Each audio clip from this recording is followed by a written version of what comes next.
उपनयन संस्कार यानी यज्ञोपवीत संस्कार, जिसको हम जनेऊ संस्कार कहते हैं। जनेऊ संस्कार के 2026 के भीतर कितने शुभ मुहूर्त हैं, जनेऊ संस्कार में कौन कौन सी बातों का ध्यान रखना होगा, किस वर्ष में जनेऊ संस्कार करवा लेना चाहिए, कौन से नक्षत्र शुभ हैं, कौन सी तिथियां शुभ हैं, कौन से वार शुभ हैं, इस महीने में सबसे महत्वपूर्ण होता है जनेऊ संस्कार करवाना।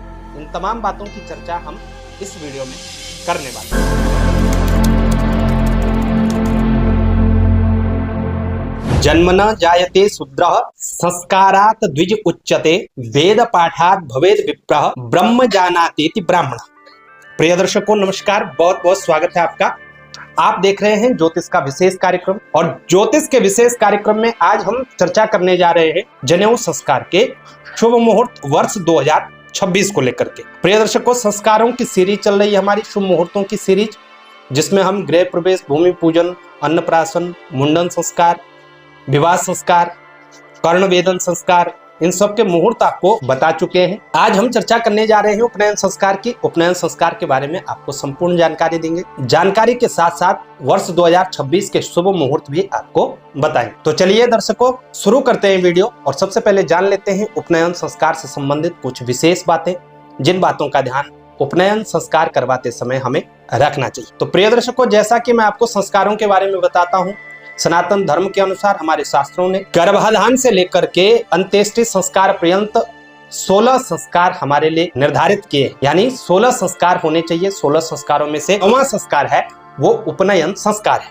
उपनयन, उपवीत, यज्ञोपवीत इत्यादि नामों से जाना जाता है। इसमें हम अपने बालकों का, ये विशेष रूप से बालकों का ही होता है, तो बालकों का उपनयन संस्कार करते हैं, उन्हें जनेऊ धारण करवाते हैं, और बच्चे को ज्ञात करवाया जाता है कि अब आप एजुकेशन के योग्य हो गए। अब आपको ये जनेऊ जो आपने धारण किया है, इसके सभी नियमों का पालन करना होगा। प्रिय दर्शकों, लगभग सभी संस्कार मुंडन संस्कार की ही भांति यज्ञोपवीत संस्कार भी केवल उत्तरायण काल में ही किया जाता है। उत्तरायण में विशेष रूप से शुभ होता है। दक्षिणायन काल में यदि कोई स्वयं सिद्ध मुहूर्त हो, अति आवश्यक स्थिति हो, तो ही किया जाना चाहिए। लेकिन शास्त्र आज्ञा है कि उपनयन संस्कार यानी जनेऊ संस्कार भी उत्तरायण काल में ही करवाना चाहिए। जो सर्वश्रेष्ठ महीने बताए गए हैं वो चैत्र मास, बैसाख मास, ज्येष्ठ मास, आषाढ़ मास, माघ मास और फाल्गुन मास है, जिसमें चैत्र, बैसाख, माघ और फाल्गुन विशेष रूप से शुभ हैं, जबकि ज्येष्ठ और आषाढ़ मास मध्यम माह माने गए। ध्यान रखिएगा, मीनस्त सूर्य यानी जब चैत्र मास हो, खर मास हो, चैत्र मास में यज्ञोपवीत करवाने का कोई दोष नहीं होता है, बल्कि मीनस्त सूर्य में जब हो तब यज्ञोपवीत अत्यधिक शुभ हो जाता है। इसलिए यदि आप अपने बालकों का उपनयन संस्कार करवाना चाहते हैं तो चैत्र मास, बैसाख मास, माघ मास और फाल्गुन मास क्रमशः ये 4 माह विशेष रूप से शुभ हैं, और इसी में आप अपने बालकों का उपनयन संस्कार करवा दीजिए। प्रिय दर्शकों, जिस प्रकार मुंडन में ज्येष्ठ बालकों का, अपने जो सबसे बड़े बच्चे हैं उनका मुंडन नहीं होता है ज्येष्ठ महीने में, ठीक उसी प्रकार उपनयन संस्कार में भी यही नियम है। ज्येष्ठ बालकों का ज्येष्ठ माह में उपनयन संस्कार नहीं करवाना चाहिए। अब आयु निर्धारण कब होना चाहिए उपनयन संस्कार? तो प्रिय दर्शकों, उपनयन संस्कार की आयु निर्धारण के लिए 3 काल बताए गए, नित्य काल, काम्य काल और गौण काल। ब्राह्मण बालक हो 5 वर्ष नित्य काल है, यानी 5 वर्ष का जो बालक है उसे यज्ञोपवीत धारण करवा लेना चाहिए, ये उसका नित्य काल है। वहीं काम्य काल जो है 8 वर्ष है। नित्य काल 5 वर्ष, 5 वर्ष में नहीं हुआ तो फिर 8वें वर्ष विप्र के लिए। और गौण काल यदि 5 और 8 दोनों ही साल में नहीं कर पाए तो उसको द्विगुणित कर देना चाहिए, यानी 8 को 2 गुना कर देना चाहिए। 16 वर्ष के भीतर ब्राह्मण बालक का यज्ञोपवीत संस्कार हो जाना चाहिए। इसी प्रकार क्षत्रिय के लिए 7 वर्ष नित्य काल, 11 वर्ष काम्य काल और 22वें वर्ष गौण काल के रूप में ग्रहण करना चाहिए। वैश्य के लिए 8 वर्ष नित्य काल, 12 वर्ष काम्य काल और 24 वर्ष गौण काल का वर्ष होता है। यानी इन वर्षों के भीतर आपके बालक हैं तो आपको उपनयन संस्कार करवा लेना चाहिए। कई लोग अब विवाह के समय ही हम संस्कार करवा लेते हैं, अब विवाह करते हैं 35 वर्ष में, 40 वर्ष में, 30 वर्ष में, तो वो एक फॉर्मेलिटी हो जाएगी। संस्कार की उसमें कोई मान्यता नहीं। यदि आप संस्कार करवाना चाहते हैं, वैदिक परंपरा के अनुसार करवाना चाहते हैं, तो नित्य काल में शुभ होता है, अति शुभ होता है, काम्य काल में मध्यम और गौण काल में करवाना ही है। उसके उपरांत आप इस संस्कार को नगण्य समझें। वारों की बात करें कि कौन से वार में शुभ होता है उपनयन संस्कार, तो रविवार, सोमवार, गुरुवार, शुक्रवार, ये 5 वार हैं। 5 वारों में आप बालकों का उपनयन संस्कार करवा सकते हैं।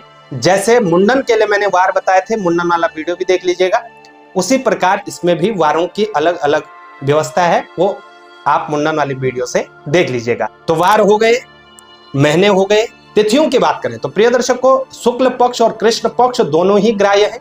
शुक्ल पक्ष की द्वितीया, तृतीया, पंचमी, दशमी, एकादशी और द्वादशी तिथि शुभ है।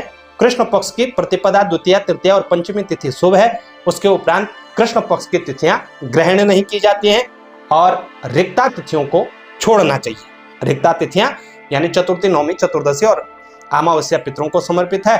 यानी चतुर्थी, नवमी, चतुर्दशी रिक्ता तिथि है, अमावस्या तिथि पितरों को समर्पित होती है।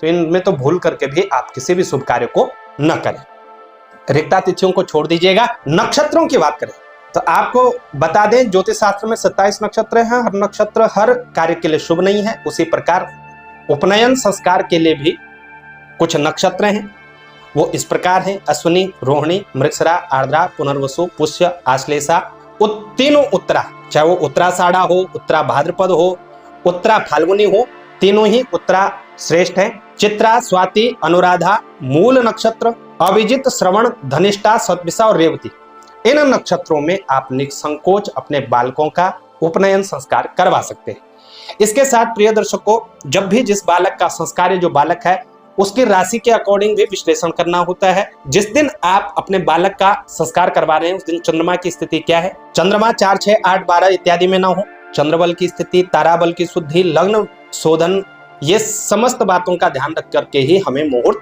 ग्रहण करना चाहिए। तो इन सब बातों का ध्यान रखिएगा। आइए अब चर्चा करते हैं वर्ष 2026 के भीतर कितने मुहूर्त आपको प्राप्त होने वाले हैं, क्योंकि वर्ष 2026 के भीतर मुहूर्त बहुत कम है। एक तो ज्येष्ठ के मास में कोई मुहूर्त नहीं होगा, ज्येष्ठ अधिक मास रहेगा। वर्ष आरंभ में शुक्रदेव अस्त स्थिति में रहेंगे और आषाढ़ महादेव गुरु बृहस्पति अस्त स्थिति में रहेंगे।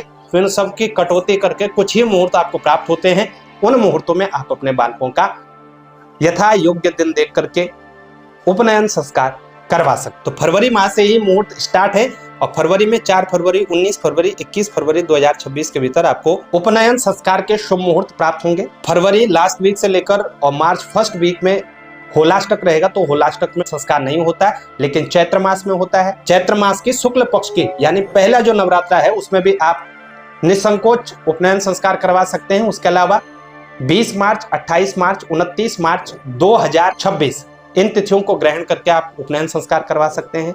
अप्रैल के माह में 1 तारीख है 20 अप्रैल 2026, यहाँ पर आप अपने बालक का उपनयन संस्कार करवा सकते हैं। तो मई में भी 1 ही तारीख होगी 6 मई 2026, 6 मई को ही आप अपने बालकों का उपनयन संस्कार करवा सकते हैं। जून के माह में 17 जून, 19 जून, 24 जून 2026 उपनयन संस्कार के लिए शुभ मुहूर्त रहेंगे और जुलाई के माह में मात्र 1 ही तारीख रहेगी 1 जुलाई 2026। इसी बीच आप अपने बालकों का उपनयन संस्कार करवा सकते हैं। इसके अलावा मुहूर्त नहीं है। हाँ, स्वयं सिद्ध मुहूर्त जो है स्वयं सिद्ध मुहूर्त में आप करवा सकते हैं, इसमें कोई दिक्कत नहीं है, लेकिन इन मुहूर्तों को ग्रहण करें तो ये दोष मुक्त मुहूर्त रहेंगे।